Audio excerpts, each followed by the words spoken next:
The blood on her counter was still warm when the lightning split the sky and turned the whole store white. Clara Weston had been counting the day's earnings, $47.50. Not much, but enough to pay for next week's supplies, enough to keep the doors open for another month, enough to pretend that everything was fine. She was 24 years old. She had never been properly kissed. She had never been looked at by a man with anything resembling desire. She was the shopkeeper's daughter, the orphan girl, the woman who ran the general store on Main Street and smiled at customers and pretended she wasn't dying inside. 2 years since her father passed. 2 years since Edward Weston closed his eyes and never opened them again. Consumption, the doctor said, a slow, wasting disease that took him piece by piece over 14 months. But Clara knew better. She had found the arsenic in the water barrel 3 days after the funeral. She had traced it back to Garrison, one of Marshal Drake's men. She had spent 2 years knowing exactly who killed her father and being completely unable to prove it. Because who would believe her, the orphan shopkeeper accusing the most powerful man in Montana of murder? No one. So she counted her coins, and she smiled at her customers, and she waited. For what she didn't know. For something. For someone. For a sign from God that justice still existed somewhere in this broken world. The storm came down from the mountains without warning. One moment the sky was clear, stars scattered across the darkness like diamonds on black velvet. The next moment, thunder rolled across the valley, and the first drops of rain began to fall. Within minutes, it was a deluge. The kind of storm that old-timers talked about for decades afterward. The kind that changed landscapes and ended lives. Clara secured the shutters. She bolted the back door. She checked the roof for leaks and found 3 setting buckets beneath each one with the practiced efficiency of someone who had done this many times before. The clock on the wall showed 9:37 when the world ended. Not with fire, not with flood, with a sound that Clara would remember for the rest of her life. The front door did not open. It exploded. The hinges screamed as they tore from the frame. The brass bell that had hung above that door for 23 years shattered against the wall in a spray of metal fragments. The door itself splintered down the middle, pieces of oak scattering across the floor like bones. And through the wreckage, something enormous crashed into her store. Clara screamed. It was a man. At least she thought it was a man. It was hard to tell with all the blood. He was massive, the largest human being she had ever seen in her 24 years of living in Hollow Creek, Montana. He was face down on her freshly swept floor, one arm stretched toward her counter as if reaching for salvation. The other arm pressed against his left side where dark liquid pooled and spread across the pine boards in a growing stain. Rain hammered the roof. Wind howled through the destroyed doorway, scattering her carefully arranged displays. The temperature dropped 10 degrees in seconds. Clara stood frozen behind the counter. Her father's old shotgun was right there, mounted beneath the cash register, within arm's reach. She could grab it. She could lock herself in the storeroom. She could wait until morning and then send for the marshal. That was what her father would have told her to do. But the man groaned. It was a sound so deep that Clara felt it in her bones. It vibrated through the floorboards, up through the soles of her boots into her spine. A sound of pain so profound that it bypassed her brain entirely and went straight to something older, something primal, something that recognized suffering and could not look away. She came around the counter. He was even larger up close. His legs stretched nearly to the ruined doorway. His shoulders were wider than the flour barrel she could barely lift. He wore a long coat made of deer hide soaked through with rain and blood. His boots were caked with red Montana mud. His hair was black, streaked with gray at the temples, long enough to reach his shoulders. It was plastered to his skull by the rain.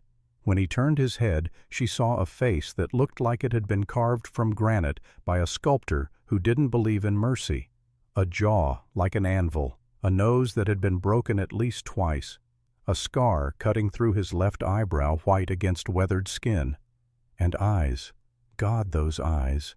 They opened and locked onto her with an intensity that stopped her breath in her throat. Dark brown, so dark they were nearly black. Eyes that had seen things. Eyes that had done things. Eyes that held secrets and pain, and something else that Clara couldn't name but recognized anyway. He was old enough to be her father. Somewhere in his early 50s, she guessed, but there was nothing paternal about the way he looked at her. "Do not scream again," he said. His voice was gravel and smoke. It scraped against her eardrums like sandpaper. It was the voice of a man who had spent years speaking to no one but mountains and wind. "You broke my door," Clara said. Something that might have been a laugh rattled in his chest. It turned into a cough. Blood flecked his lips. "I will fix it," he said. "If I survive the night." "You are bleeding. Bullet still in me. Left side below the ribs. Missed the vitals or I would be dead already." He tried to push himself up and his arms buckled beneath him.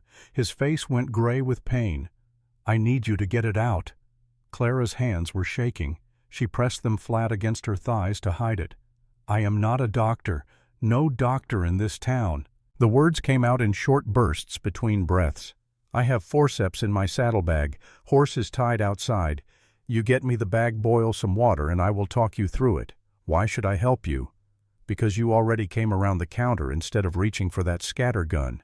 His gaze was steady despite the pain, despite the blood, despite the fact that he was quite possibly dying on her floor. "You are not the kind of woman who lets a man bleed out on her floor. I can see it in your eyes. You have lost someone. You know what death looks like. And you know that sometimes the only thing standing between a man and the grave is someone willing to try." He was right, and she hated him for knowing it. Clara stepped into the screaming storm. The rain hit her like a wall of water. Within seconds she was soaked to the bone, her chestnut brown hair torn loose from its braid and hanging in dripping ropes around her face. The wind tried to knock her off her feet. Lightning turned the world white, followed by thunder so loud it felt like the sky was breaking apart. His horse was tied to the post outside, a massive black mare standing calm as stone despite the chaos. The animal's eyes reflected the lightning, dark and intelligent. It did not shy away when Clara approached. It simply watched her with an expression that seemed almost knowing. The saddlebag was heavy. Clara hauled it over her shoulder and staggered back inside, fighting the wind for every step. The man had dragged himself upright against the counter. His coat was open now, and she could see the wound clearly. His shirt was torn, soaked red around a hole in his left side. And beneath the ruined fabric, his body was a landscape of hard muscle and old scars. Clara had seen men without their shirts before, farmhands in the summer heat, miners coming in after a long shift. But she had never seen anything like this. His torso was thick with muscle. Not the kind that came from lifting weights or showing off, but the kind that came from years of hard living. Chopping wood, hauling game, fighting to survive in a world that wanted him dead. His chest was broad enough that she could have laid both hands flat and not covered half of it. His stomach was ridged with muscle despite his age. And the scars. God, the scars. A pale slash across his ribs that looked like a knife wound. A burn on his shoulder, old and faded. Marks on his forearms that could only have come from fighting. His body told the story of a violent life written in white lines across weathered skin. Clara forced herself to focus on the wound. "What is your name?" she asked. She needed to know. Needed something to call him besides the bleeding giant on my floor. He looked at her for a long moment. Something flickered in those dark eyes. Calculation, maybe. Or resignation. "Silas," he said. "Silas Thornwood." Clara's hands went still. The forceps slipped from her fingers and clattered on the floor. She knew that name. Everyone in Montana knew that name. Silas Thornwood, the ghost of the Rocky Mountains, wanted for robbing 3 silver shipments from the Silver Creek Mining Company, wanted for killing 2 of Marshall Drake's men, wanted for burning the mining office in Virginia City. His face was on a poster outside the sheriff's office, not 50 yards from where she stood. "You are the outlaw. I am a lot of things right now." He coughed again, and more blood appeared on his lips. "But mostly, I am a man who is going to die if you do not get this bullet out of me. You killed people. I have killed men who were trying to kill me. There is a difference." He met her eyes without flinching. "The men I killed wore badges. The men I killed worked for Drake. The men I killed were not lawmen. They were murderers hiding behind 10 stars. Clara felt her heart stop. Drake Vincent Drake, your territorial marshal. He looked at her with those dark, knowing eyes. You know him. I can see it on your face. You know what he really is. Clara picked up the forceps. Her hands were not shaking anymore. Take off your shirt, she said. I need to see the wound properly. He pulled the ruined fabric over his head, and Clara had to look away. Not from the wound, though it was ugly enough. She looked away because the sight of him made something low in her belly clench in a way she had no business feeling toward a wanted criminal. But there was no time for that now. She boiled water on the small stove in the back room. She cleaned the wound with whiskey, pouring it directly into the hole while he gripped the edge of the counter hard enough to leave dents in the wood. She pushed the forceps in, following his instructions, probing for the bullet while he went rigid beneath her hands. Every muscle in his body turned to iron. Sweat beaded on his forehead despite the cold. But he did not scream. He did not cry out. 52 years of life had taught him how to endure pain in silence, and he endured this now with nothing but clenched teeth and harsh breathing. Clara found the bullet. She pulled. It came free with a wet sound that would haunt her dreams. A small piece of lead deformed from impact, slick with blood. She dropped it on the counter and pressed cloth hard against the wound. His head fell back. His eyes closed. His chest heaved as he fought for breath. You have steady hands, he said. His voice was weaker now, rougher. For a woman who has never done that before. My father was a veterinarian before he opened this store. Clara threaded a needle with hands that had stopped shaking entirely. I have pulled buckshot out of hunting dogs. You are bigger than a dog, but the principle is the same. She stitched the wound with her sewing needle and bandaged him with strips of flour sacking. The work required her to lean close enough to feel the heat radiating from his skin, to smell leather and gun smoke, and something dark and compelling underneath. When she finished, the storm was still raging outside. Her door was destroyed. A wanted outlaw lay in her store with a fresh wound in his side, and Clara Weston felt more alive than she had in 2 years. You cannot stay here, she said. She knew it was a lie even as she spoke the words. Cannot exactly leave. His voice was fading, exhaustion pulling him under. I will be gone by morning. Tie my hands if you want. The image sent an unexpected shiver through her. I am not tying you up. Probably wise. I would break any rope you have got. He said it as simple fact. What is your name, Clara? Clara Weston. Clara. He said it slowly, tasting it, rolling it around in his mouth like fine whiskey, and the sound of her name in that deep, ruined voice made her pulse stammer in a way she did not understand. That is fitting, he said, because you have shown me some mercy, and I have never deserved any.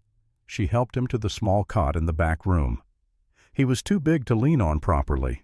She had to duck under his arm, pressing herself against his uninjured side while his weight threatened to buckle her knees. His arm draped over her shoulders, heavy as oak. The entire right side of her body pressed against warm, hard muscle. In the narrow doorway to the back room, his body was so wide he had to turn sideways, and for one breathless moment, Clara was pinned between the doorframe and the wall of his chest. His face was inches above hers. She could see every line, every scar, every year of hard living etched into his features. His dark eyes dropped to her mouth. She felt it like a physical touch. Clara. Her name was a prayer and a warning spoken in a voice that resonated in her bones. The cot. Lie down. She helped him lower his massive frame onto the narrow bed. It groaned in protest beneath his weight. His legs hung off the end by nearly 2 feet. His shoulders pressed against both sides. She pulled the blanket over him with hands that were trembling again, though not from cold. Do not thank me, she said. I have not decided whether to turn you in. Yes, you have. His eyes were closing. His voice was barely above a whisper. But the words were clear. You decided the moment you came around the counter. Clara left without answering, because he was right. She did not sleep that night. She sat behind the counter with the shotgun across her knees, listening to the storm slowly die and the outlaw slowly breathe. She should be terrified. She was harboring a wanted criminal. If Drake found out, she would lose everything. The store, her freedom, maybe her life. Instead, her body thrummed with awareness she had never experienced before. Every time she closed her eyes, she felt his grip on her arm when the pain had gotten bad. She felt the heat of him. She saw the way his eyes had dropped to her mouth in that narrow doorway. She was 24 years old and had never been properly kissed. What she felt now, sitting 50 feet from a bleeding outlaw, was wildfire in dry brush. By dawn, the storm had passed. The sky outside was gray and heavy with moisture, but the rain had stopped. The wind had died. And Clara Weston had made a decision that would change everything. She did not send for the marshal. Over the next 3 days, they developed a rhythm. Silas stayed hidden during business hours. Clara ran the store as always. She sold flour to Mrs. Thompson. She weighed sugar for Miss Adams. She smiled and nodded and pretended that everything was normal while a wanted man healed in her back room. At night, the store became theirs. She would lock the door, pull the curtains, and Silas would emerge from the back room like a bear coming out of hibernation. He moved carefully at first, favoring his injured side, but by the second day he was moving with a fluid grace that seemed impossible for a man his size. They ate together. Simple meals of beans and biscuits and coffee strong enough to strip paint. They talked in low voices, conscious always of the world outside that wanted him dead. She learned that he was 52 years old, born in Kentucky, orphaned at 12 when his parents died in a yellow fever epidemic. He had joined the Army at 16, lying about his age, served until he was 35, first in the Civil War, then in the Indian Wars. He spoke about his past without self-pity. Matter of fact, these things happened. I survived. End of story. But there were gaps in his story, silences that stretched too long. And on the second night, Clara finally asked the question that had been burning in her mind. "Why did you come here?" she asked.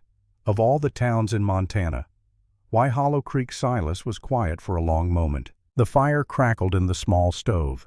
Outside, the night was clear and cold stars scattered across the sky like the first night before the storm. "Drake," he said finally. "I came because of Drake." The name hit Clara like a fist to the chest. "What about him?" He looked at her with those dark eyes that saw too much.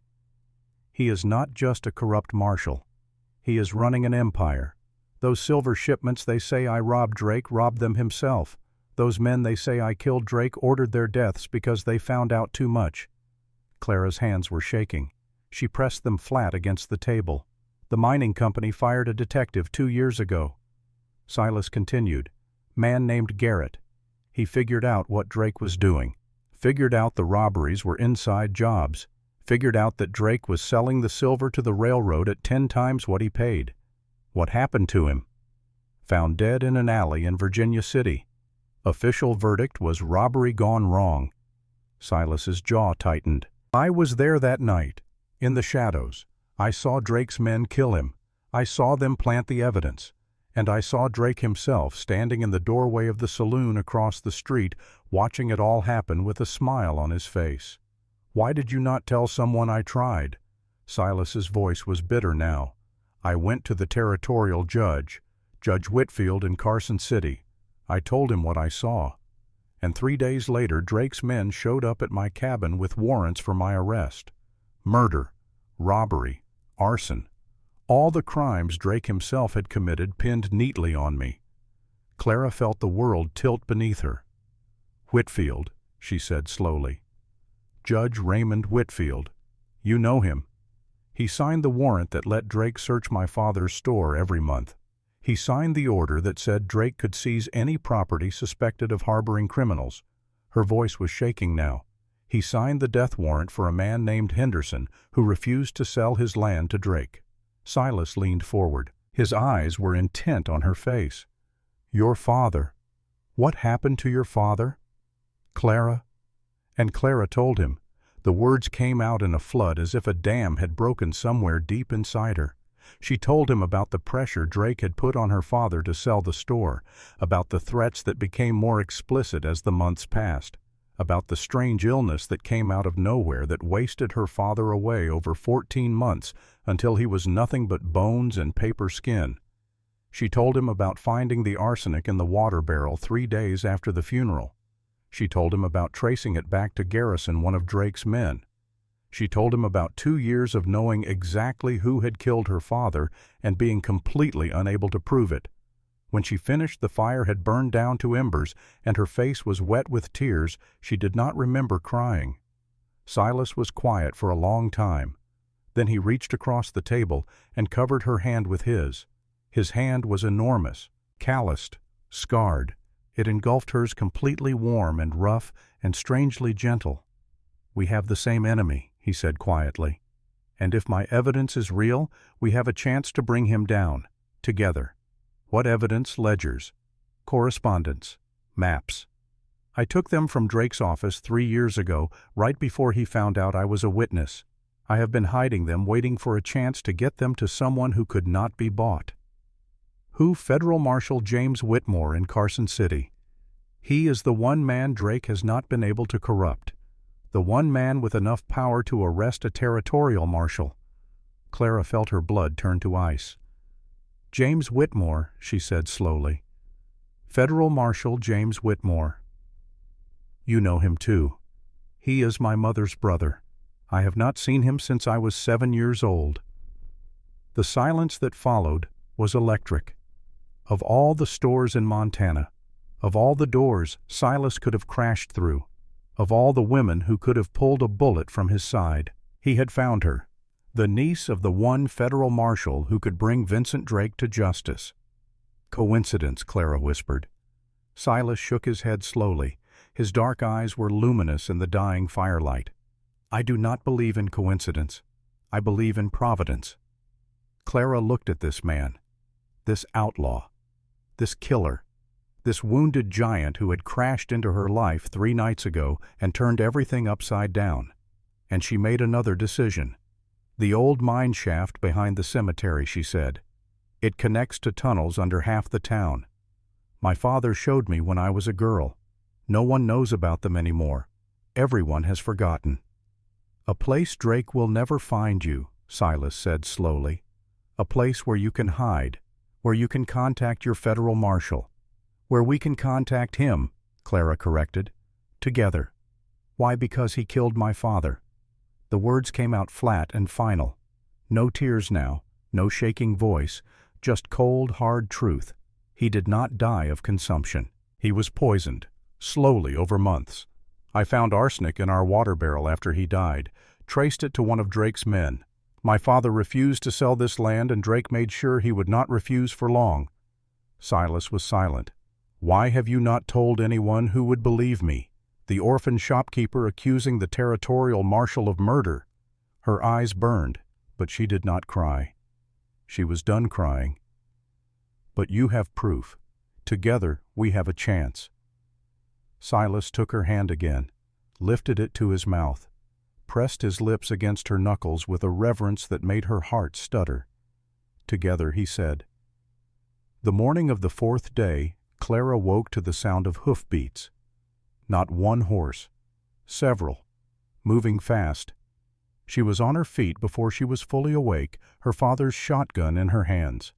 Through the gap in the curtains, she could see them coming down Main Street. Vincent Drake, on a gray stallion leading 4 armed men. The morning sun caught the silver badge on his chest, making it flash like a signal fire. Clara's blood ran cold. Silas appeared beside her, moving silently despite his size. His hand closed over her arm, warm and steady. "How many?" 4 men, plus Drake. His jaw tightened. "Stay calm. You are just a shopkeeper opening for the day. You have seen nothing. You know nothing." She looked up at him. 52 years old, wounded, wanted dead or alive, and yet his dark eyes were steady as stone. "If they find you," she started. "They will not find me." He touched her face, just his fingertips against her cheek, but the contact sent electricity shooting through her entire body. "Trust me, Clara." He disappeared into the back room. She heard the creak of the hidden door behind her father's old cabinet, the one that led down to the tunnels. And then silence. Clara smoothed her hair, pinched color into her cheeks, and opened the front door just as Drake climbed the steps to her porch. He was lean and sharp-featured, pale blonde hair slicked beneath a black hat, eyes the color of creek ice. He wore his marshal's badge like a crown, and the smell of expensive cologne preceded him like a warning. "Miss Weston, early morning for you. I open at dawn, Marshal. What can I do for you?" Drake smiled. It did not reach his eyes. "News," he said. "Silas Thornwood, the outlaw, was spotted near Reno 3 nights ago, heading this direction. My men will be searching every building, barn, and root cellar in this town." He paused. "Including your store. You are welcome to search. I have nothing to hide." Drake stepped closer, close enough that Clara could smell his cologne mixing with something else underneath, something rotten. "You look flushed this morning," he said. His voice was silk over steel. "Sleep well as any woman alone can." He reached out and tucked a strand of hair behind her ear. The contact made Clara's skin crawl, but she did not flinch. She did not step back. 24 years in this town had taught her how to stand still when powerful men tried to intimidate her. A beautiful woman without protection. Drake's eyes slid down her body slowly, deliberately, like he was appraising livestock. "If this outlaw found your door, I would hate for anything to happen. I can take care of myself. Can you?" Something glinted in those frozen eyes, something that made Clara's stomach drop. "Your father could not." Drake turned and walked away before she could respond. His men followed, spreading out through the town to begin their search. Clara stood on the porch until they disappeared from sight. Then she walked inside, closed the ruined door as best she could, and leaned against it, shaking. Silas emerged from the hidden door behind the cabinet. His face was granite. His eyes were black with fury. "I am going to kill him. You are going to do nothing." Clara's voice was steady despite her trembling hands. "He is searching this afternoon. We need to hide every trace of you. He touched you." The words came out like grinding stone, possessive, absolute. "He put his hands on your face. He has been doing worse for months." She met his eyes. "No more," Silas said. He crossed the room in 2 strides, his massive frame blocking the gray light from the window. His hand cupped her jaw, and where Drake's touch had been cold, Silas's was fire. "He does not touch you. He does not threaten you. He does not make you feel small, not ever again. Silas, you cannot protect me from the territorial marshal. Watch me." He kissed her. It was not gentle. It was not sweet. It was a claiming, a brand. His mouth demanded, and she gave opening for him without thought. His hands pulled her against his body with an urgency that left no doubt about what she meant to him. She kissed him back with every ounce of fear and fury and desire that had been building for 3 days. When they finally broke apart, gasping, she looked into his dark eyes and said the thing that changed everything. "The tunnels run almost everywhere," she said. "There is an exit behind the livery, one beneath the church, one that comes up in the gully behind the marshal's office." Silas stared at her. "You are saying I could get into Drake's office without being seen?" "I am saying we could get the evidence we need to bring him down. Tonight, before he searches, before he finds you." Clara. Her name was a warning, a plea, a prayer. "I am not asking you to save me," she said. "I am asking you to help me get justice for my father. I am asking you to let me fight beside you." He looked at her for a long moment. This woman who had pulled a bullet from his side. This woman who had hidden him from the law. This woman who had lost everything and still found the courage to stand. "Together," he said finally. Together she agreed. They worked fast. His saddlebags went into the tunnel beneath her father's grave marker. They scrubbed blood stains with lye. They burned bandages. They hid his horse in the abandoned stable behind the cemetery. By noon, every trace of Silas Thornwood had been erased. Drake's men came at 2. They searched every cabinet, every barrel, every inch of the root cellar. They found nothing. Satisfied, Clara asked. The shorter man lingered in the doorway, his eyes crawling over her body in a way that made her skin prickle. "Marshall says the price drops every week," he said. "You do not take his offer. Tell the marshal I said no." She locked the door behind them, shook for 30 seconds, then went to get Silas. He was waiting in the tunnel beneath the cemetery, sitting on a stone ledge with a candle flickering beside him. Relief washed across his hard features when she appeared in the entrance. They found nothing. "We have until morning." She sat beside him on the cold stone. Their arms touched in the candlelight. Surrounded by darkness and dripping water, the world above felt impossibly far away. "What we have started here," Silas said slowly. "You and me. I need you to understand something." Clara looked at him. "I have not belonged to anyone in 20 years, since my wife and daughter died. I do not know how to do this gently." Clara felt her heart stop. "Your wife and daughter fever took them, 14 years ago. Sarah was 7. Martha followed 3 days later." Silas's voice was flat matter-of-fact, but his eyes held oceans of grief. "I buried them in Kentucky and walked away. Spent 10 years in the mountains alone. Thought I would never feel anything again." "What changed?" He turned to look at her. In the candlelight, his face was all shadows and angles, beautiful in its brutality. "You," he said simply. "You came around the counter instead of reaching for the gun. You pulled a bullet from my side with hands that did not shake. You looked at me like I was a man instead of a monster." "Silas, I am 52 years old. I have killed men. I have lived like an animal.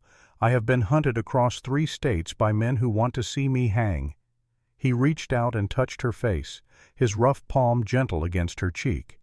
"And I am telling you now that I will do whatever it takes to protect you, even if it means dying in the process." Clara covered his hand with her own. "I am not asking you to die for me," she said quietly. "I am asking you to live, to help me bring Drake down, and then to stay." He stared at her. "Stay. This town needs a lawman, a real one. My uncle would give you the position if you helped bring Drake to justice." She held his gaze. "And I need someone too." The silence stretched between them, heavy with everything unspoken. Then Silas leaned forward and pressed his lips to her forehead with a tenderness that made her chest ache. "When this is over," he said against her skin, "when Drake is finished and my name is cleared, I am coming back for you. I do not care if you say no. I do not care if the whole territory says no." "Then do not die tonight," she whispered.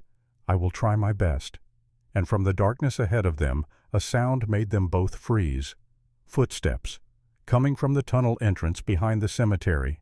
Silas was on his feet in an instant, gun drawn, his massive body placing itself between Clara and the darkness. A figure stepped into the candlelight. Tommy Reeves, 18 years old, skinny as a fence rail. The boy Clara had given free peppermint sticks to every Saturday for 8 years. The boy who now worked as a stable hand for Vincent Drake. His face was pale with terror. A purple bruise bloomed across his left cheekbone. His hands were raised above his head, trembling. "Please do not shoot me, mister. I did not come here to turn you in." Silas did not lower the gun. "Then why are you here?" "Because Miss Weston was the only person in this whole town who was ever kind to me." Tommy's voice cracked, the sound of a boy pretending to be a man. "And because Marshall Drake is planning to burn her store down tonight." The words hit Clara like a physical blow. She reached for the tunnel wall, needing something solid beneath her fingers. The stone was cold and damp and real in a way that Tommy's words were not. "What did you say?" Tommy's eyes darted between Clara and the gun still pointed at his chest. His thin body was shaking so hard his teeth chattered, but he stood his ground. "I heard him talking to his men after the search came up empty. He said Miss Weston must have helped the outlaw hide. He told Garrison and Dutch to wait until midnight and set the fire from the back so it looks like the stove caught." Tommy's tears glistened in the candlelight. He said it was time to stop asking politely and start making examples. Silas slowly lowered his gun, but he did not holster it. "Not yet. How did you find this tunnel? I have known about it since I was 12. Used to play down here before the marshal came to town." Tommy swallowed hard, his Adam's apple bobbing in his thin throat. "I followed Miss Weston once when she came to visit her daddy's grave. Saw her disappear behind the headstone. I never told nobody, not ever. And I am not going to start now. Why should we believe you because Drake beats me?" Tommy's voice cracked on the words. His hand touched the bruise on his cheek, and something old and tired flickered in his young eyes. Every time something goes wrong, every time he is angry about something, every time he just feels like it, he uses me like a punching bag because he knows I got nowhere else to go. Clara stepped forward, pushing past Silas's protective bulk. "Tommy, how long has this been going on?" 2 years, Miss Weston. Since my ma died and I had to take the job at the stable." The boy's voice dropped to a whisper. "I kept quiet because I was scared, because I thought nobody cared. But then I heard what he was planning to do to you, and I thought about all those peppermint sticks you gave me when I was little, and I just could not let it happen." Silas looked at Clara. She looked at him. In the flickering candlelight they conducted an entire conversation without words. Trust or do not trust. Risk or do not risk. Live or do not live. Clara turned back to Tommy. "Tell me everything you know about what Drake is planning. Not just tonight. Everything." And Tommy told them. The information came out in a flood, as if a dam had broken somewhere inside the boy. 2 years of watching and listening and keeping his mouth shut, all pouring out in the darkness beneath the cemetery. Drake was not merely a corrupt marshal. He was running an operation stretching from Reno to Sacramento, using forged legal documents and a judge in his pocket named Whitfield in Carson City. He had 12 armed men, not the 4 Clara had seen. The others operated in surrounding territories, moving silver and land and bodies as needed. But the detail that made Silas go completely still was this. Drake kept copies of every document in a steel safe in the marshal's office, not because he was careless, because he was arrogant. "I clean that office every morning," Tommy said. "I have seen the safe. I know where he keeps the key." Silas holstered his gun. "Clara."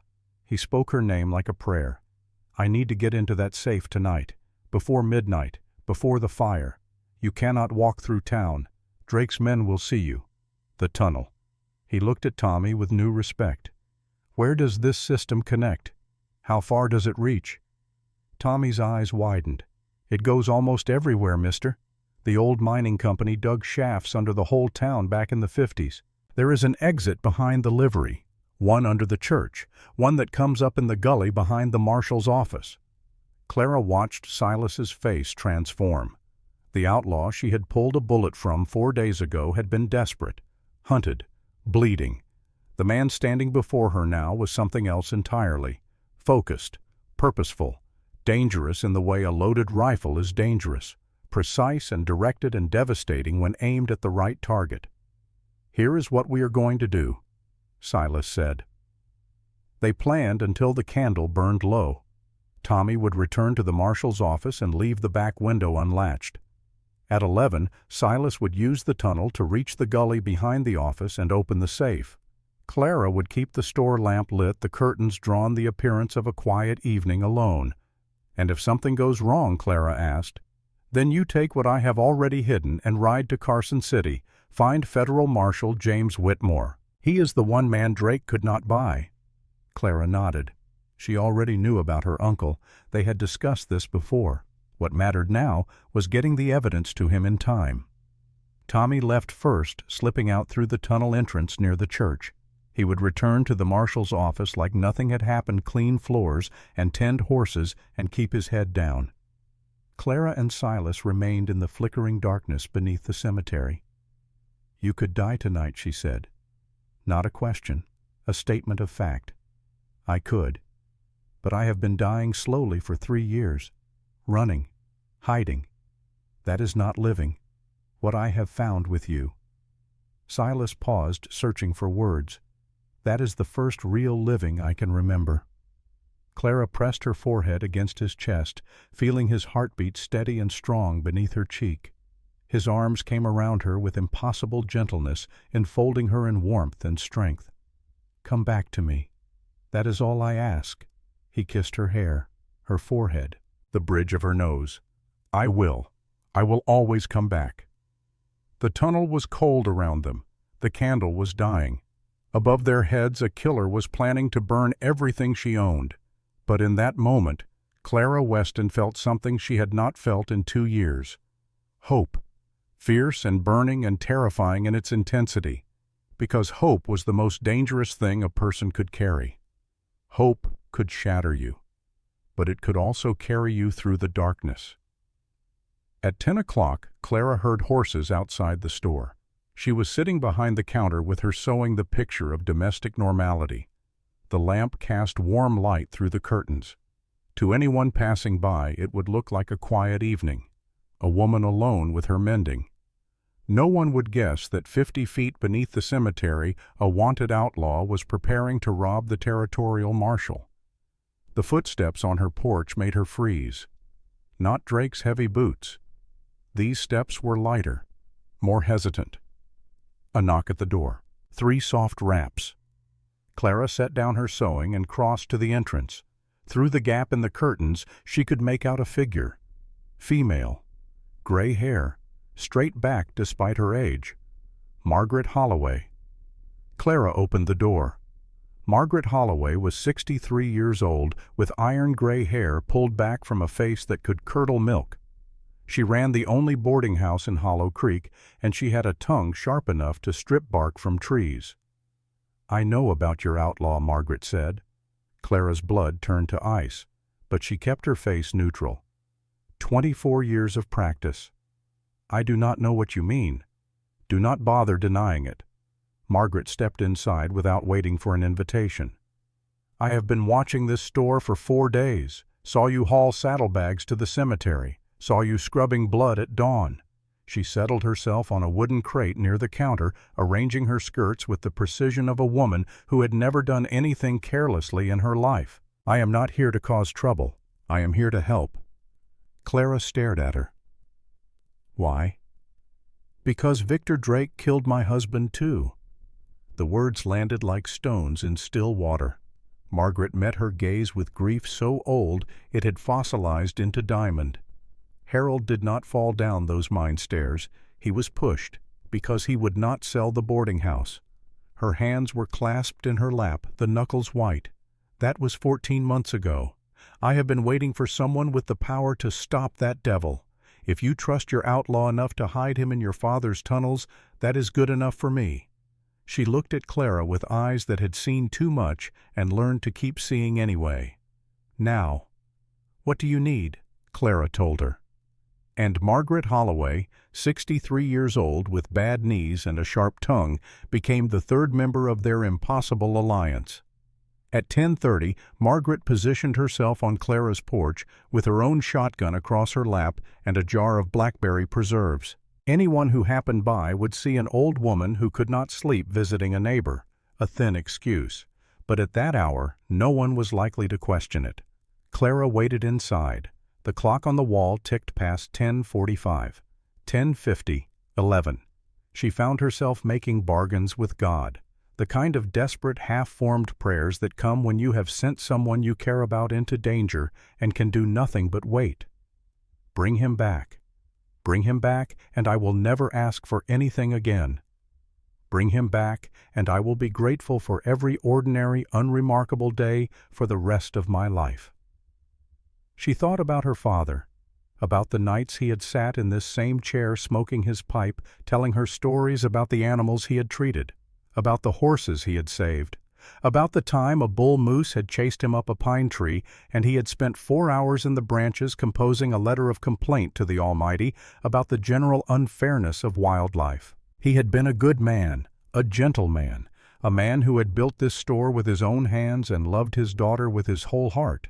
And he had been murdered by a coward who poisoned water barrels. Tonight, that coward's carefully constructed empire was going to fall. At 11:42, Clara heard it. 3 quick knocks. A pause. 2 more. She flew to the back door. Silas filled the frame, breathing hard, his dark eyes blazing with triumph. But there was blood on his knuckles and a fresh cut across his jaw. What happened? Garrison was still in the office. Fell asleep at the desk. Silas set a leather satchel on the counter. His hands were steady, but Clara could see the adrenaline still coursing through him. He is tied up in the supply closet now. He will have a headache in the morning, but he will live. You could have been killed. I have been almost killed more times than I can count. This was not even close. He opened the satchel and Clara's breath stopped. Documents. Dozens of them. Deeds, letters, bank statements, contracts bearing the signature of Judge Whitfield and the seal of the Central Pacific Railroad. Maps showing every property Drake had seized, every route the railroad planned, every payment to every corrupt official.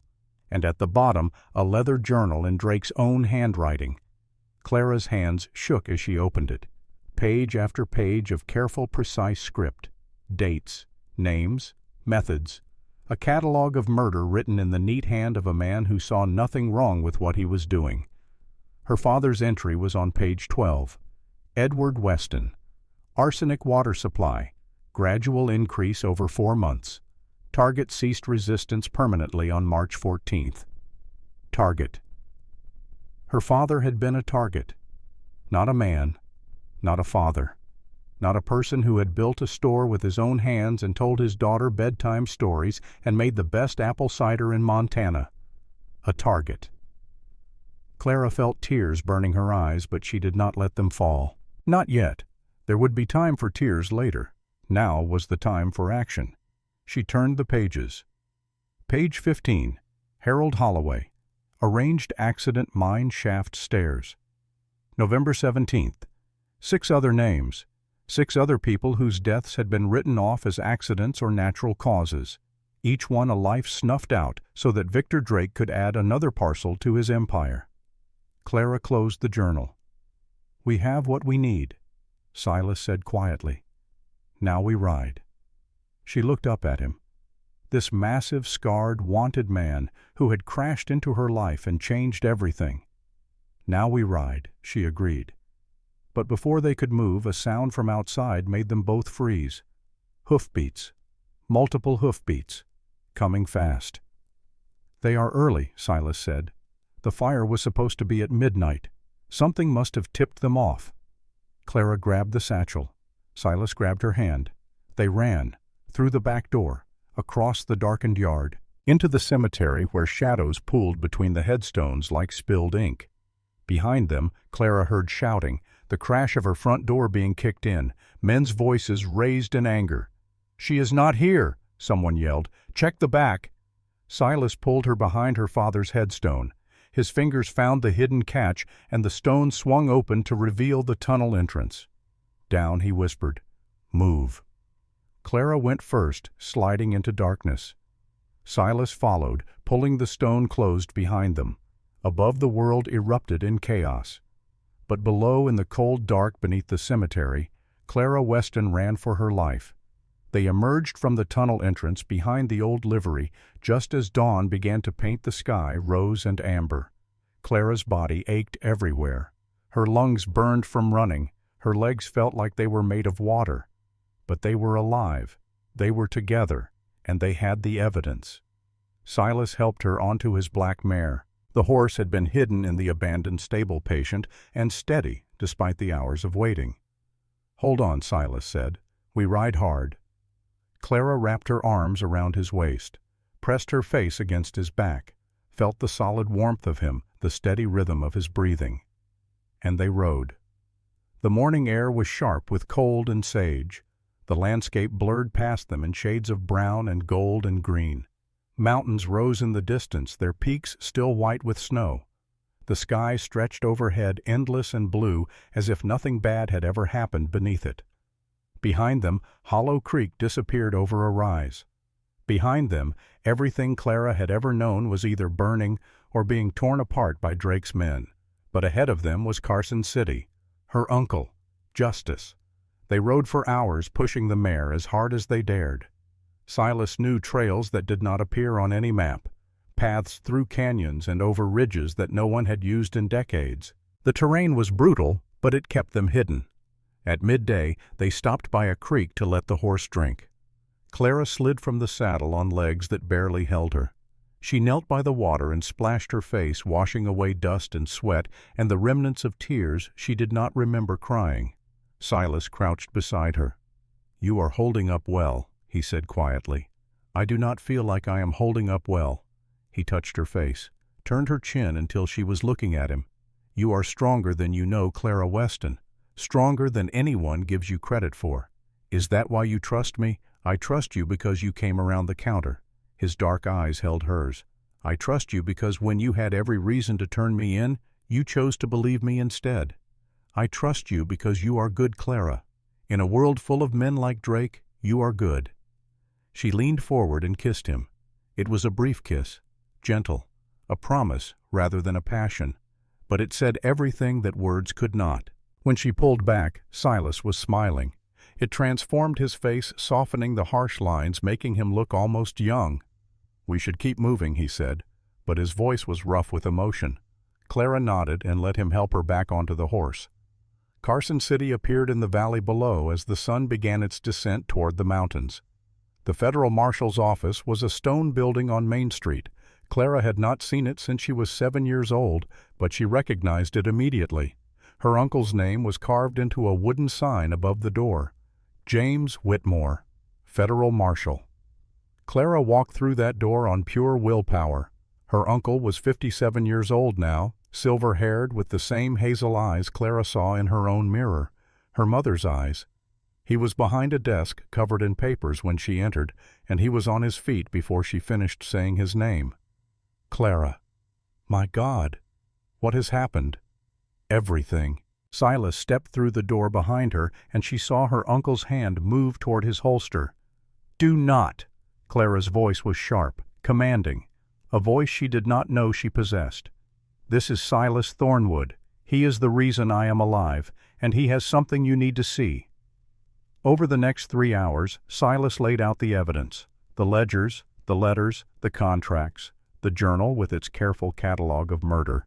Clara told her part, the arsenic, the water barrel, the slow murder of her father over 14 months. Margaret's husband pushed down the mine stairs. Tommy's bruises evidence of Drake's casual cruelty. James Whitmore listened without interruption. When Clara finished, he sat in silence for a full minute. His face was carved from stone, but his eyes were wet. Then he stood, put on his hat, buckled his gun belt. "Deputy Carmichael," his voice carried to the outer office. "Assemble every available marshal. We ride for Hollow Creek within the hour." He turned to Clara. "Your mother asked me to watch over you. Your father wrote me 3 letters asking for help, and I was too busy to come." He stopped, swallowed hard. "I am paying attention now." They rode back at the head of 12 federal marshals. The 40 miles took 5 hours at forced march pace. Clara rode beside her Uncle Silas on her other side. Behind them 11 men with silver badges and grim faces. They arrived in early afternoon to find the town in chaos. Drake had discovered Clara's absence at dawn. He had sent men to the store where they found it ransacked and burning. But they had also found Margaret Holloway sitting on the porch of her boarding house with a shotgun across her lap and a look on her face that dared them to cross her threshold. Other townspeople had gathered around her, men and women who had been silent too long, who had watched their neighbors lose their land and their lives, who had swallowed their fear because they believed no one was coming to help. Someone had come. Drake was in the street with his full complement of men when the column appeared on the ridge above town. 12 federal marshals, silver badges catching the afternoon sun, justice riding down from the mountains like an answer to prayer. The color drained from Drake's face. Vincent Drake. James Whitmore's voice carried like a rifle crack across the silent town. "By the authority vested in me by the United States Federal Marshal Service, you are under arrest for land fraud, conspiracy, extortion, and the murders of Edward Weston Harold Holloway and 6 other citizens of Montana Territory." Every window on Main Street had a face pressed against it. Every doorway held someone watching. The entire town held its breath. Drake's hand moved toward his gun. 12 federal marshals drew simultaneously. The sound of hammers cocking filled the silence like thunder. "It is over, Drake." Drake looked at the marshals, at the guns, at Silas standing at the edge of the street with Clara beside him. the orphan shopkeeper who was supposed to have been easy to break, the outlaw who was supposed to be dead by now, the town that was supposed to stay silent forever. He had underestimated all of them. His hand fell away from his holster. They arrested him in the dust of the street he had terrorized, handcuffed him in front of the town he had robbed and murdered and bullied into silence for 5 years. His men were taken alongside him. The others fled and were captured within the week. Judge Whitfield was arrested days later in Carson City. The documents filled 2 crates and provided evidence for 27 separate indictments. Silas Thornwood's warrants were formally vacated 8 days later, accompanied by a letter of commendation from the territorial governor. He was a free man. That night, Clara stood on the porch of her ruined store and watched the stars come out. The building behind her was damaged, but not destroyed. The fire had been put out before it could spread. The structure was sound. It could be rebuilt. Everything could be rebuilt. Footsteps on the stairs. Heavy. Familiar. Silas appeared beside her, his massive frame blocking out a portion of the sky. "Your uncle wants to talk to you," he said. "Something about a job." Clara looked at him. "What kind of job?" "Deputy Federal Marshal for Western Montana Territory." Silas was quiet for a moment. "He wants me to stay, to work within the law, to come home every night to a woman who cannot cook anything beyond beans and biscuits. Is that what you want?" He turned to face her. In the starlight, his scarred face was beautiful. 14 years ago, I lost everything. My wife, my daughter, my reason to live. I thought I would never find anything worth staying for again. What changed you?" He reached out and cupped her face in his massive hands. "You came around the counter. You pulled the bullet. You opened the tunnel. You rode through the darkness. You were brave enough for both of us." Clara felt tears sliding down her cheeks, but they were not tears of grief, not anymore. "Then stay," she whispered. "Stay and help me rebuild." Silas smiled, that rare transformative smile that made him look almost young. "I thought you would never ask." He kissed her beneath the stars, gentle and slow. A promise, a beginning. The first page of a story that had almost ended before it began. Behind them, the ruins of her father's store waited to be rebuilt. Ahead of them, the future stretched out like an endless Montana sky. And somewhere in the darkness, Clara Weston felt her father's presence, felt his approval, felt his love reaching across the barrier between worlds to tell her that she had done well, that she had been brave enough, that everything was going to be all right. Margaret Holloway appeared on the street below, shotgun still in hand. "You two planning to stand up there all night, or are you going to come inside and eat something I have been cooking since noon, and I will not have it go to waste?" Clara laughed. The sound surprised her. She had not laughed in 2 years. "We are coming, Mrs. Holloway. You had better be. And bring that man of yours. He looks like he has not eaten a proper meal in a decade." Silas raised an eyebrow. "I like her." "Everyone likes Margaret," Clara said. "They are just too scared to admit it." They walked down the stairs together, hand in hand, into the warmth and light of the boarding house where their allies waited. Tomorrow would bring trials and testimony and the slow grinding work of justice. But tonight there was food and friendship and the knowledge that they had won, against all odds, against a man who had seemed untouchable, against a system designed to crush people like them. They had won, and that was enough. For now, that was more than enough. The trial lasted 3 weeks. Every day the courtroom in Carson City was packed with spectators who had traveled from every corner of the territory. They came to watch the man who had stolen their land and murdered their neighbors face the consequences of his crimes. Drake sat in the defendant's chair in his pressed suit, and for the first time the mask of civility he had worn like armor was gone. Beneath it was nothing but a small, furious man who had believed himself untouchable. He was convicted on all counts. The sentence was death by hanging. The stolen properties were returned to their rightful owners or their surviving families. The railroad deal collapsed, and the people of Hollow Creek who had lived under a shadow for 5 years emerged into sunlight for the first time. Margaret Holloway became the town's unofficial mayor, organizing the rebuilding with the same iron will she brought to everything. She stood on the porch of her boarding house and directed the restoration with a voice that could be heard 3 blocks away. Tommy Reeves received a scholarship to boarding school in Sacramento. He would study law. He would become the kind of man who protected people instead of hurting them. Every Christmas for the rest of his life, a package of the finest peppermints would arrive at Clara's store, and Silas Thornwood fixed the door. He did it on a Tuesday morning 3 weeks after the trial ended. Clara watched from behind the counter as this enormous man, this former outlaw, carefully hung a new door on oiled hinges. The brass bell chimed softly with each test swing. Her eyes stung. "Door is fixed," Silas said without turning around. "Also fix the porch railing, the east shutter, and the storeroom roof. You have been busy. I have a lot of fixing to do. In this store, in this town, in myself." Clara came around the counter and stood before him. "My uncle is recommending you for Deputy Federal Marshal." "I know. That means staying here, working within the law, coming home every night." "I know. Is that all you are going to say?" He turned to face her. 52 years old, scarred, weathered, the most beautiful man she had ever seen. Number. He reached into his pocket and pulled out something small. A ring. Simple gold worn smooth by years. "This was my mother's," he said. "My father gave it to her the day they married. She gave it to me before she died, told me to give it to someone worthy. Silas. I am not good with words, Clara. I am not gentle.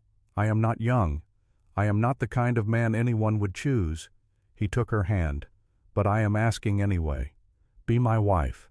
Let me spend whatever years I have left making you happy." Clara looked at the ring, at his hand, at his face. She thought about all the years she had spent alone, all the nights she had cried herself to sleep, all the times she had wondered if anyone would ever see her as more than the shopkeeper's daughter. "Yes," she said. Silas stared at her. "Yes, yes, 1,000 times yes." He slipped the ring onto her finger. It fit perfectly. Then he kissed her with a tenderness that made her weep. "I love you, Clara Weston," he said against her lips. "I love you, Silas Thornwood. I have loved you since you broke my door." He laughed. That deep, warm rumble she had come to think of as the sound of home. "I will never break another door again." "You had better not. I just paid for new hinges." He laughed again and pulled her close. Outside, the sun shone on Hollow Creek. Inside, 2 broken people held each other and began to heal. The story was not over. Stories never really end. They just find places to pause. But this pause was sweet, and for now, for this moment, that was enough. That was everything. They were married in the spring. The little white church behind the cemetery had never seen a wedding quite like this one. Half the town crowded into the wooden pews, and the other half stood outside the windows, craning their necks to catch a glimpse of the ceremony. Margaret Holloway had spent 3 days arranging the flowers. Wild flowers from the meadow peonies from her garden and sprigs of sage for the scent of Montana. She had bullied every able-bodied person in Hollow Creek into helping, and by the morning of the wedding, the church looked like something from a dream. Tommy Reeves arrived from Sacramento the night before. He was taller now, broader in the shoulders, with a confidence in his step that had not been there 6 months ago. The bruises were long gone, and in their place was the bearing of a young man who knew exactly who he was and what he wanted to become. He stood at the front of the church as a witness wearing a new suit that Clara had ordered specially from San Francisco. James Whitmore walked his niece down the aisle. He had aged in the months since the trial. The weight of what Drake had done and his own failure to see it sooner had carved new lines into his face. But today those lines softened as he looked at Clara in her mother's wedding dress. The dress had been stored in a cedar chest in the back room of the store for 20 years. Clara's mother had worn it on her wedding day and her grandmother before that. The lace was yellowed with age, but Clara had spent hours restoring it, and now it glowed soft white in the morning light streaming through the church windows. When she appeared at the end of the aisle, Silas forgot how to breathe. He stood at the altar in a black suit that Margaret had insisted he buy. His hair was combed back from his face, his beard trimmed neat for the first time in years. He looked almost civilized, but his eyes were the same, dark, deep, burning with an intensity that made Clara's heart stutter in her chest. She walked toward him on her uncle's arm, and with every step the past fell away. The loneliness, the grief, the years of wondering if anyone would ever see her as more than the shopkeeper's daughter. Gone, all of it gone. Because at the end of the aisle a man was waiting, a man who had crashed through her door covered in blood and rain, a man who had trusted her with his life, a man who had fought beside her and for her and would continue fighting for as long as he drew breath. James Whitmore placed Clara's hand in Silas's palm and stepped back. The minister opened his book. Dearly beloved, we are gathered here today to witness the union of Clara Rose Weston and Silas James Thornwood in holy matrimony. Clara heard the words as if from a great distance. She was too focused on Silas's face, on the way his eyes never left hers, on the slight trembling of his massive hands as he held her fingers. Do you, Silas James Thornwood, take this woman to be your lawfully wedded wife, to have and to hold from this day forward, for better or for worse, for richer or for poorer, in sickness and in health, until death do you part? Silas's voice was steady, clear, certain. I do. And do you? Clara Rose Weston, take this man to be your lawfully wedded husband, to have and to hold from this day forward, for better or for worse, for richer or for poorer, in sickness and in health, until death do you part. Clara looked into those dark eyes, saw everything she had ever wanted, everything she had ever needed. I do. Then by the power vested in me by God and the territory of Montana, I now pronounce you husband and wife.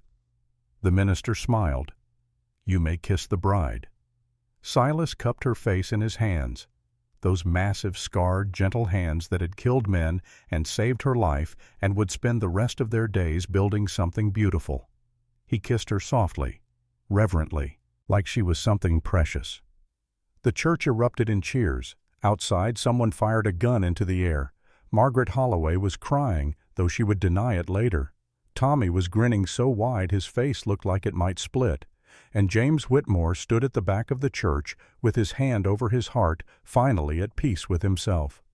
Clara pulled back from the kiss and looked at her husband. Her husband. The word felt strange and wonderful and exactly right. Hello, Mrs. Thornwood. Silas's smile transformed his face, softening the harsh lines, making him look almost young. Hello, Mrs. Thornwood, Clara replied. They walked down the aisle together, hand in hand, as rice rained down around them. Outside, the sun was shining on Hollow Creek. Inside Clara's chest, something that had been broken for 2 years finally felt whole. The reception was held at Margaret's boarding house. Long tables had been set up in the yard, covered in white cloths and laden with food. Half the women in town had been cooking for days, and the result was a feast that would be talked about for years. Roast beef and roast chicken and roast pork. Potatoes in every form imaginable. Fresh bread still warm from the oven. Pies and cakes and puddings. And at the center of the head table a wedding cake 3 tiers tall, decorated with sugar flowers that Margaret had made herself. Clara sat beside her husband and watched their friends and neighbors celebrate. Mrs. Thompson, who had bought flour from her every week for years, was dancing with Mr. Henderson the blacksmith. Miss Adams, the school teacher, was teaching Tommy the steps to a waltz. Margaret was holding court at one end of the yard, telling stories and accepting congratulations, like a queen receiving tribute. You are smiling, Silas said. Clara turned to look at him. I am happy. It looks good on you. She leaned against his shoulder, feeling the solid warmth of him through his suit jacket. I never thought I would have this, she said quietly. After my father died, after everything that happened, I thought happiness was something that happened to other people. Silas put his arm around her. 14 years ago, I buried my wife and daughter in a little cemetery in Kentucky. I stood over their graves and I told God that I was done, that I would never love anyone again, that my heart was as dead as they were. He turned to look at her. I was wrong. The heart does not die, Clara. It just waits. It waits for someone brave enough to wake it up. Clara felt tears pricking her eyes. I love you, Silas Thornwood. I love you, Clara Thornwood. He kissed her forehead. Now eat your cake. Margaret will never forgive us if we do not finish at least 2 slices." Clara laughed and picked up her fork. The party went on until the stars came out. People danced and sang and told stories. Old rivalries were forgotten. Old wounds began to heal. For one night, Hollow Creek was not the town that Drake had terrorized. It was simply a community celebrating the union of 2 people they had come to love. At some point in the evening, James Whitmore found Clara standing alone at the edge of the yard, looking up at the stars. "Your mother would have been proud," he said. Clara turned to look at her uncle. "You think so, I know so." James stood beside her, hands in his pockets. "She always said you were the strongest person she knew, stronger than her, stronger than your father, stronger than anyone. I do not feel strong. That is how the strong always feel." James smiled sadly. "The weak think they are invincible.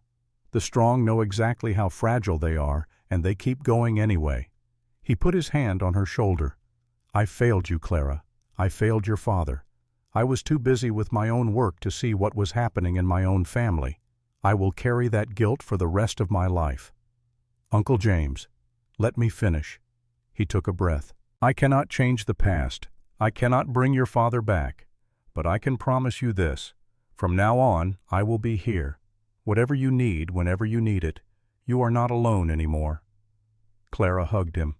It was the first time she had hugged anyone in her family since her father died. It felt strange and wonderful and exactly right. "Thank you," she whispered. James hugged her back. "Now go find your husband. I believe he is looking for you." Clara pulled back and looked across the yard. Silas was standing on the porch of the boarding house watching her. The lantern light cast warm shadows across his face, and even from this distance she could see the love in his eyes. She walked toward him through the crowd of well-wishers, and with every step she felt the past releasing its hold on her. Her father was dead. Drake was dead. The pain would never fully go away. But she was not alone anymore, and that made all the difference. Their wedding night was the first time Clara had ever slept in a proper bed with a man.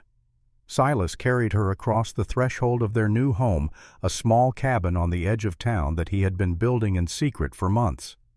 It was simple but solid, with a stone fireplace and big windows that looked out over the mountains.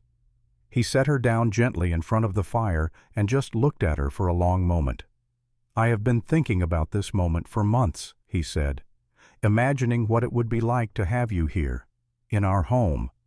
And the reality is better than anything I imagined." He reached out and began to unpin her hair, working carefully, reverently, until it fell in chestnut waves around her shoulders. "You are beautiful, Clara, the most beautiful woman I have ever seen." Clara felt herself blushing. "Silas, I should tell you something." "What?" She took a breath. I have not, with anyone, ever." Silas went still. "You mean?" I do not know what to do." The confession came out raw and terrifying. 24 years old, and she had never been touched by a man, never been kissed before. Silas never experienced anything beyond her own lonely imaginings. She expected shock, or disappointment, or the kind of awkward reassurance that would make everything worse. Instead, Silas cupped her face in his hands and kissed her forehead with infinite tenderness. "Then we will learn together," he said, "and we will take all the time we need." That night he showed her what love could be. Not hurried, not demanding, not the rough taking that she had feared. Instead, it was gentle hands and whispered words and the gradual discovery of each other's bodies. He asked permission before every touch. He stopped whenever she tensed. He held her through the moments of uncertainty and kissed away the moments of fear. When they finally came together, it was not pain that Clara felt. It was completion, like a puzzle piece sliding into place, like a door opening onto a room she had never known existed, like coming home after a long and terrible journey. Afterward, they lay tangled together in front of the dying fire. Clara pressed her face against Silas's chest, feeling his heartbeat slow and steady beneath her cheek. His arms were wrapped around her, holding her close, making her feel safe in a way she had not felt since childhood. "I love you," she whispered. "I love you, Clara Thornwood." He kissed her hair. "And I will spend the rest of my life proving it." The years that followed were the happiest Clara had ever known. Silas took the position of deputy federal marshal, and he served with the kind of fierce integrity that made bad men nervous and good men grateful. The people of Hollow Creek learned to trust the law again because the man wearing the badge was a man who had earned their trust. Clara expanded the store, adding a lending library in the back room where she had once hidden a wounded outlaw. Women came from 20 miles around for her reading circle, and if the most popular books happened to be romances with daring heroines and rough, tender heroes, she saw no reason to apologize. Margaret Holloway continued to run the boarding house with an iron fist and a soft heart. She never remarried, but she adopted half the town as her family, and when she passed away peacefully in her sleep at the age of 79, the entire territory mourned. Tommy Reeves became a lawyer in Carson City. He specialized in representing those who had been cheated and defrauded, and he never forgot the woman who had given him peppermint sticks when he was just a scared, hungry boy. Every Christmas until Clara's death, a package of the finest candies arrived at the store. James Whitmore retired from the Marshal Service and moved to Hollow Creek to be closer to his niece. He spent his final years telling stories to the children of the town and teaching them to ride horses. When he died, he was surrounded by family, and Silas Thornwood, the ghost of the Rocky Mountains, lived to be an old man. He served the law for 25 years. He raised 2 children who knew their father had once been hunted but had chosen to stand his ground. And he loved one woman completely, absolutely, for the rest of his life. Their first child was a girl. She came into the world on a stormy night in March, screaming loud enough to wake the dead. Clara held her for the first time and felt her heart crack open in a way she had not known was possible. "She has your eyes," Silas said, looking down at the tiny face. "She has your stubbornness," Clara replied. They named her Grace because that was what they had both received when they least expected it. Their son came 2 years later, a boy with his mother's coloring and his father's quiet strength.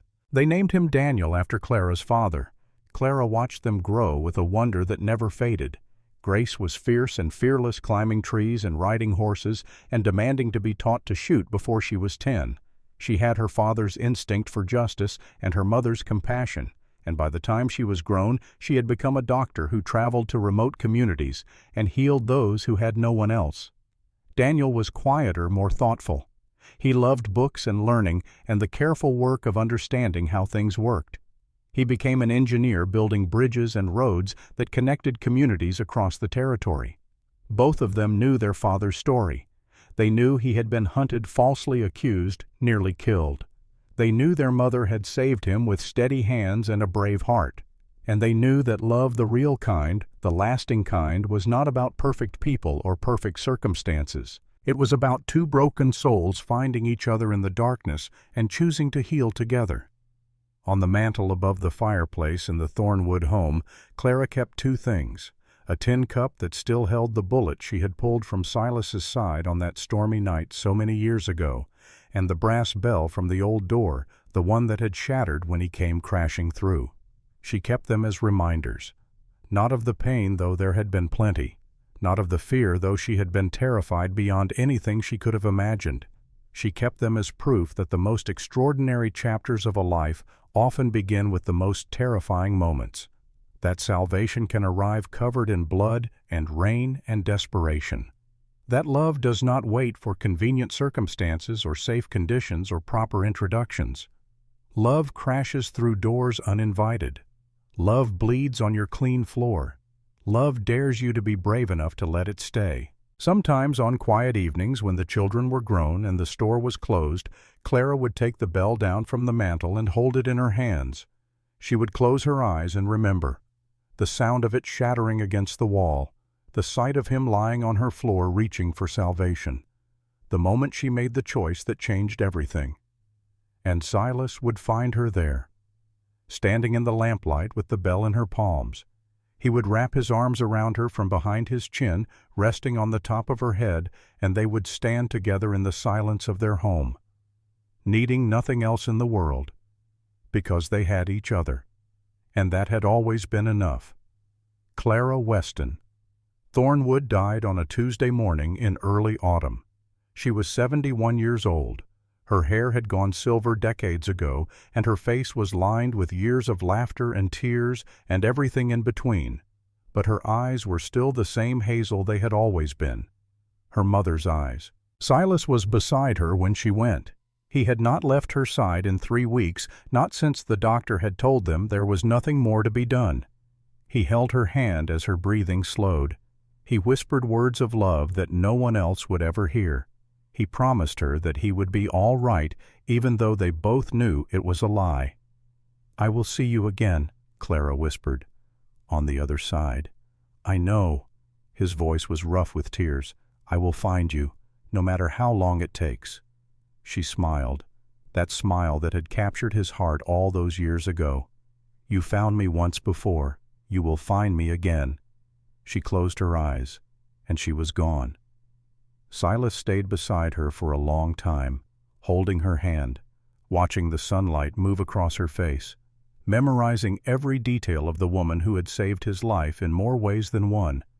Finally, he leaned down and kissed her forehead. "Thank you," he whispered, "for everything, for coming around the counter, for pulling the bullet, for loving me when I did not deserve it." He straightened up and looked out the window. The mountains were golden with autumn colors, the sky was blue and endless, the world was beautiful even now, especially now. Because Clara had taught him to see beauty everywhere, in the ordinary moments, in the difficult days, in the simple fact of being alive. "Wait for me," he said to the empty room. "I will not be long." He was right. Silas Thornwood died 6 months later peacefully in his sleep. The doctor said his heart simply stopped, but those who knew him understood the truth. His heart had stopped the moment Clara's did. The rest was just waiting. They were buried side by side in the little cemetery behind the church. Their graves overlooked the mountains they had loved, and the headstones bore a simple inscription: Silas James Thornwood and Clara Rose Thornwood, together forever. Grace and Daniel stood at the graveside with their own families, children and grandchildren who had never known the full story, who only knew that their grandparents had loved each other with a fierceness that time could not diminish. After the funeral, Grace found the bell on the mantel. She held it in her hands and looked at her brother. "Do you know what this is?" Daniel nodded. "The bell from the old store door, the one that shattered when Grandfather crashed through." Grace turned it over, feeling the weight of it. She kept it all these years, as a reminder of what? That love does not always come when you expect it. Grace set the bell back on the mantel. "It is strange, is it not? If that storm had not happened, if he had crashed through a different door, if she had reached for the gun instead of helping him, none of us would exist." Daniel was quiet for a moment. "I think that is the point," he said finally. "You cannot predict where love will find you. You can only be brave enough to let it in when it does." Grace looked at her brother. "Do you think we should keep the bell?" "I think we should keep everything." They left the cabin exactly as it was. The bell on the mantel, the bullet in its tin cup, the books on the shelves and the quilts on the beds and the photographs on the walls. A shrine to a love story that had begun with a broken door and ended with 2 graves side by side on a hillside overlooking the mountains. But it was not an ending. Not really, because love stories never truly end. They just become part of the world, part of the air and the earth and the sky, part of every generation that comes after carrying the lessons forward into an uncertain future. And the lesson of Clara and Silas Thornwood was simple. Be brave. Be brave enough to come around the counter instead of reaching for the gun. Be brave enough to trust a stranger with your life. Be brave enough to love someone the whole world tells you to fear. Be brave enough to stay when everything inside you is screaming to run. Because the door that fear tells you to lock is often the very door that grace is trying to walk through. And the heart that has been alone the longest is the heart that loves the fiercest once it finally finds the courage to open. Now let me ask you something. When was the last time you chose to stand up when it would have been easier to step aside? When was the last time you spoke up for someone who could not speak for themselves? When was the last time you let love in, even when it frightened you? These are not easy questions. They are not comfortable questions. But they are the questions that matter. Because one honest choice can change everything. One moment of courage can transform a life. One person brave enough to come around the counter can turn a dying outlaw into a husband, a father, a man who spent 25 years serving the law he once ran from. It is never too late. That is the truth that Clara and Silas discovered. It is never too late to choose differently, to love differently, to live differently. Your story is not over. Your storm is not the end, and the person standing on the other side of your locked door might just be the one who was sent to save you, if only you are brave enough to let them in. So here is what I ask of you today. If this story meant something to you, take a moment to press the like button. It helps more than you might think. If you know someone carrying something heavy in silence, share this with them. Sometimes a story is the nudge a person needs. And if you want to hear more stories like this one, stories about courage and love, and the extraordinary things that happen when ordinary people choose to be brave, then subscribe. Hit that notification bell. Become part of this community. I read every comment, every single one. So tell me, where are you watching from? What time is it there? And most importantly, what locked door in your life might be worth opening? I would love to hear your story. Because the truth is, we are all looking for someone brave enough to come around the counter. We are all waiting for someone who will pull the bullet and stay. We are all hoping that love, the real kind, the lasting kind, the kind that transforms everything, is not just something that happens in stories. It is real, it is possible, and it is waiting for you, right now. On the other side of the door, you are afraid to open. Thank you for listening, dear friend. May your heart find the courage to open. May your door find the person worth letting in. And may your story, whatever it is, wherever it leads, be one worth telling. God bless you all.